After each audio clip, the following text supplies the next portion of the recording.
One of the key areas around resilience is this topic of mindfulness. Just like to go into this a little bit.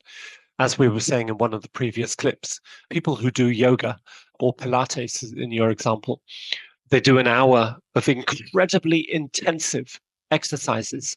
And then at the end of the exercise, the idea is they lie flat on their backs, trying not to fall asleep, but also trying not to think of anything and to really go into their own space without the requirement to interact with anybody or anything in terms of thinking. And the idea is that this builds resilience and this builds a personal framework of feeling happy with yourself and confident with yourself, which is the outcome of it. Have you ever heard of autogenic training? I've definitely heard of it. I've definitely never done it. It's made famous in Germany and the German speaking environment, autogenes training. And it's basically a sleep method. People who find it difficult to sleep and you lie in bed at night. And then the process is that you focus your mind's eye, you focus your attention on different parts of your body. So you feel your legs, your calves, your body touching the bed. You feel where it touches the bed, and you try and draw your attention from your feet up through your body all the way up to your head, and just try and feel what's there. And takes around 10 minutes. And there's one that we looked at, which was called the body scan, which was slightly different because it was a seated exercise. And in the seated exercise, you would sit down and you would close your eyes and you would put your attention on your toes. What are your toes doing?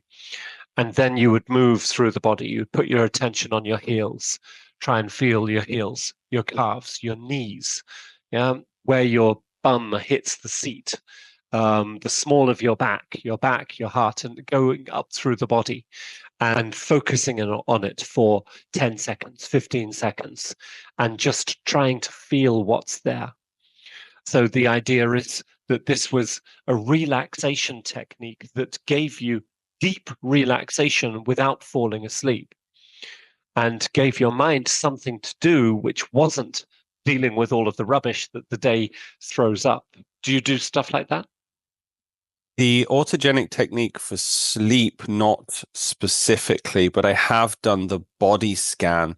I can also tell you that it's used in therapy quite a lot. A friend of mine is a therapist, and she specializes in this form of therapy where, let's say, talk about a certain feeling, a certain situation. Maybe you have a presentation and you're super anxious about it. And then she'll say to you, okay, where in your body is this feeling? Because obviously we hold a lot of tension in our head or in our chest or in our throat or somewhere else, and we can feel that is the location of it. And so I think a part of this body scan is being aware of how we feel in the certain points of our bodies. So in that sense, I definitely have done it, and I find it very, very useful.